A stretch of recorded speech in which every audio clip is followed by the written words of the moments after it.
No bloco anterior, eu questionava a secretária municipal de Maceió, né, de turismo, Patrícia Mourão, sobre os investimentos, os investidores, os protagonistas, na verdade, desse boom que nós estamos vivendo aqui em Alagoas e particularmente em Maceió, como a capital do turismo hoje do Nordeste. Eu acho que não é nenhum exagero falar isso. Eu entrevistei recentemente o André Santos, que é o presidente da Associação Brasileira da Indústria de Hotéis de Alagoas, a BIH de Alagoas, e ele se queixava, Patrícia, por exemplo, quando o turista chega no aeroporto, ele diz assim, que eles estão orientando aos receptivos, os que fazem o transporte, para não passar pelo Salgadinho, para não impactar de cara o turista, dar de cara com aquele esgotão, que é um esgotão mesmo, né? E a prefeitura, mais uma vez, está dizendo que vai despoluir a Praia do Salgadinho. Nós já tivemos um momento aqui com a nossa amiga Kátia Borne, que é sua amiga também, toma banho e o riacho continua poluindo, passa na porta do Ministério Público Estadual, continua desafiando todo mundo. E agora vai com essa Renasce Salgadinho? Olha, Arnaldo, só queria dizer, porque eu não tenho vergonha disso, eu dei uma entrevista para o Ricardo Mota naquela época, eu fui uma das que tomou banho. Eu não sabia, gente, olha, tomou banho junto com a Kátia. E eu Mas não foi tenho de maiô vergonha. Também? De maiô ou de biquíni? Não, eu era de biquíni, naquela época eu era jovem. Você continua jovem. Obrigada, mas eu vou te dizer, eu não tenho vergonha desse banho, porque aquele banho foi o banho da esperança. Né? A esperança de que fosse possível, sim, a gente despoluir aquela praia. E passamos aquele tempo todo na frustração. E aí, sim, naquele dia, realmente, havia uma questão de que não tinha tido vários dias de dejetos, né, do esgoto do Salgadinho. De fato, a Sandra Menezes era a presidente ali do IMA, enfim, não me lembro se era ainda do Meio Ambiente Municipal Estadual. Ela foi IMA, depois foi Ela Ibama, foi municipal, né? Aí ela me disse, não, pode tomar banho, que a praia tá boa para banho. Eu fui e me orgulho por causa disso, porque eu acho que aquele foi o banho da esperança.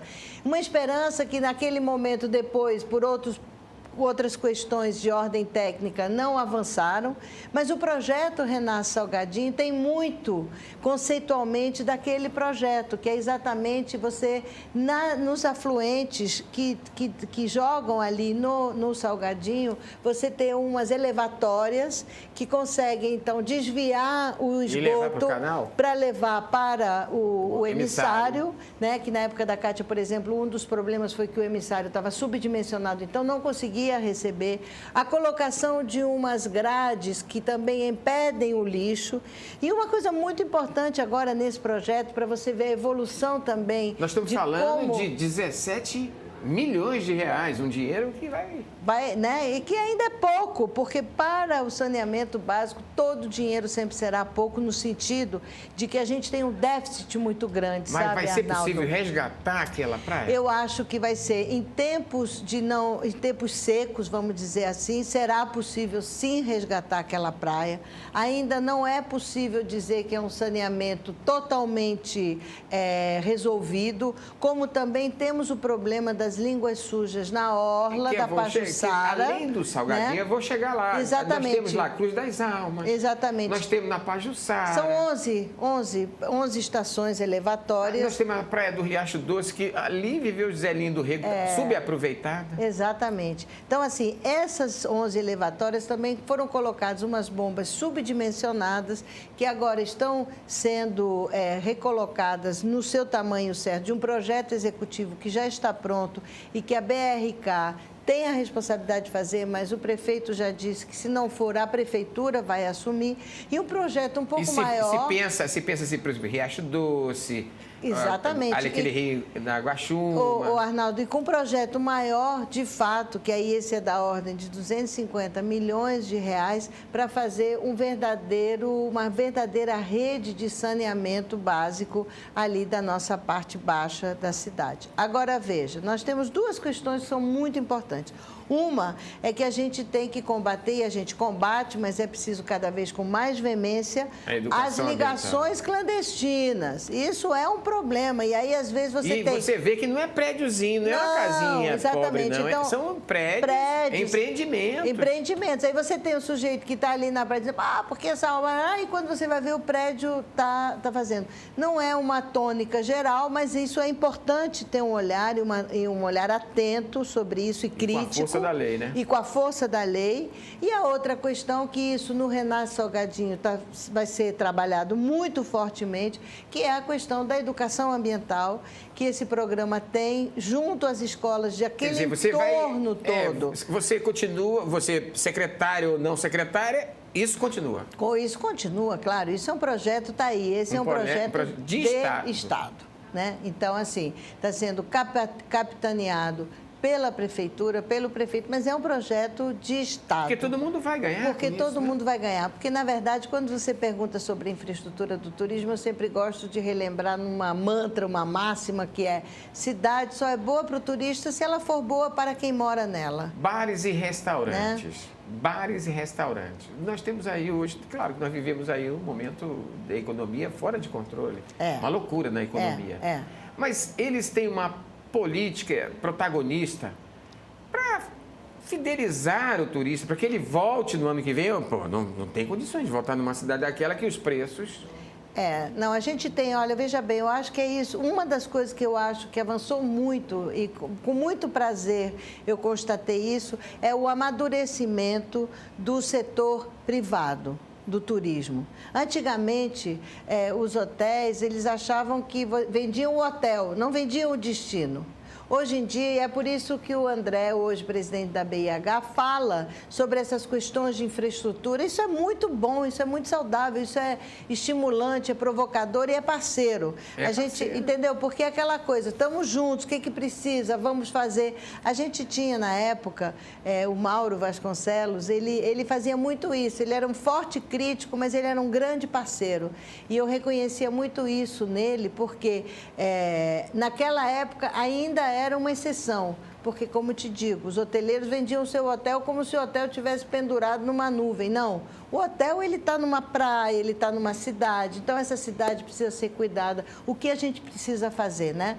Tudo acontece na cidade. E assim com bares e restaurantes. Então, assim, só rapidamente, a iniciativa privada, os empresários dessa área, tanto da alimentação fora do lar, que é uma expressão que eu aprendi agora, que é essa coisa dos bares, restaurantes, etc, etc, etc, e dos hotéis e pousadas e tal, todos eles têm hoje um entendimento de que, para além de vender o seu empreendimento, tem que vender o destino. E para vender o destino, tem que fazer com que o destino cada vez esteja melhor, mais competitivo em relação a outros. Nós falamos aqui dos macros, dos grandes investidores, e os investimentos continuam chegando. Nós estamos com hotéis chegando na cidade, no estado, grandes empreendimentos.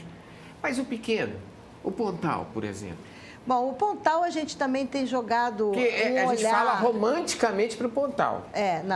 Mas não dá para olhar dentro da cadeia produtiva econômica, nada com romantismo. Não. Isso é matemático mesmo. Exatamente. Aí nós fizemos algumas ações já objetivamente concretas. A primeira, que parece que é uma bobagem, mas eu sou muito do planejamento, sabe, Arnaldo? Eu acho que não dá para ficar tirando sem saber. Então, a gente fez um planejamento estratégico com todas as lideranças do Pontal, apoiado sempre pelo nosso SEBRAE, que a gente fez lá. Foram várias oficinas.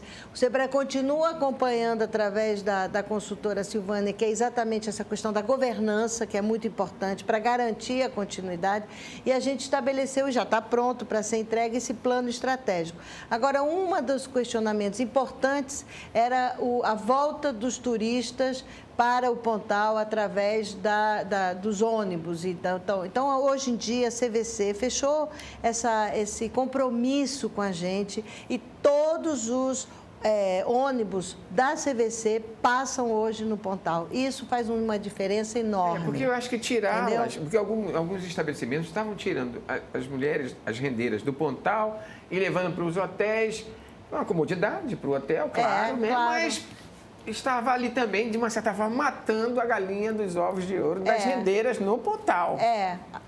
Apesar de que nesses hotéis são artesãs do Pontal, que Sim. também não deixa de ser uma forma interessante de a gente fazer. Mas aí, que não pode ser uma... Porque o local claro, dela o local é lá. Aí nós estamos com algumas Ser um intervenções... atrativo do turismo. Isso, né? aí nós estamos com algumas intervenções urbanas objetivas. Primeiro é a reforma do centro do terminal turístico, que eu não sei se você lembra, quando ele foi construído, o terminal turístico está lá e tem o tapume em volta, porque é uma situação um pouco esdrúxula, mas a gente está junto à Secretaria do Patrimônio da União, já passando a titularidade para a Prefeitura, já temos uma emenda para poder garantida para projeto. fazer a revitalização daquele espaço, a reforma daquele espaço, que é muito importante. Fiscalizar aqueles estabelecimentos. Para fiscalizar e para a gente ter esse espaço de referência para o turista, um espaço charmoso, né, que é preciso. Um fim de tarde. Fim de tarde, aquele pôr do sol. Aí temos essa coisa do pórtico que estamos fazendo também, porque temos uma emenda cidadã que vai garantir a construção desse pórtico. Então, assim, o Pontal... E uma coisa que eu acho que foi bem importante foi para a nossa ida à BTL de Portugal, essa feira internacional, nós contratamos a Associação de Rendeiras para fazer todos os brindes, agendas e tudo com Gerou as renda. rendeiras. E aí foi uma renda direta, né? Uma injeção também direta. Quanto, mais ou menos? R$35 mil. Hoje dá para se falar. No verão passado, Entendeu? quanto nós movimentamos em dinheiro com turismo? Dá para mensurar? Bom, esse movimento foram de... Só em Maceió? Em Maceió, 2 bilhões 400 milhões de reais, Arnaldo. E o que foi feito com esse dinheiro de volta para a infraestrutura? Então, aí o que acontece? Tudo isso que eu estou te relatando são as questões da infraestrutura. Você viu que houve uma revitalização da orla, né, em vários pontos, vários aspectos, alguns um pouco mais polêmicos, outros muito necessários. Os números são bem impressionantes da recuperação de bancos, de praças, toda aquela parte que é muito importante para nós, porque dá vida à orla, que são todos os espaços esportivos, todos organizados, ocupados, as redes todas, tudo isso foi feito para preparar Maceió. Eu vou te dizer, eu sei que é polêmico, mas tem sido um sucesso até hoje, que é a nossa grande cadeira gigante. Você sabe que... cadeira gigante. A cadeira gigante a igrejinha, né? A igrejinha, esses pontos criativos geraram... A cadeira gigante, Arnaldo, gerou um incremento de procura no Google por Maceió de 6.000%. Você tem ideia do que é isso? De uma propaganda completamente gratuita. E nós agora estamos fazendo um direcionamento de apoio às plataformas digitais CVC, Decolar, Hotel Urbano, numa campanha que nunca foi feita antes. 3 minutos. Sim. Como é que nós vamos chegar neste verão? Bem objetivo. Preparados, cada vez mais profissionalizados. Menos despoluído? Menos despoluídos. Menos poluído, melhor. Menos poluído, mais preparados, sobre todos os aspectos, tanto a cidade como a iniciativa privada, né? Que a são os política hotéis. eleitoral, que nós vamos vir agora um momento de efervescência. Pode atrapalhar isso? Não. Porque o turismo está acima de tudo isso, não vai atrapalhar. Estamos todos muito conscientes da importância dessa atividade econômica para a cidade e para o estado de Alagoas.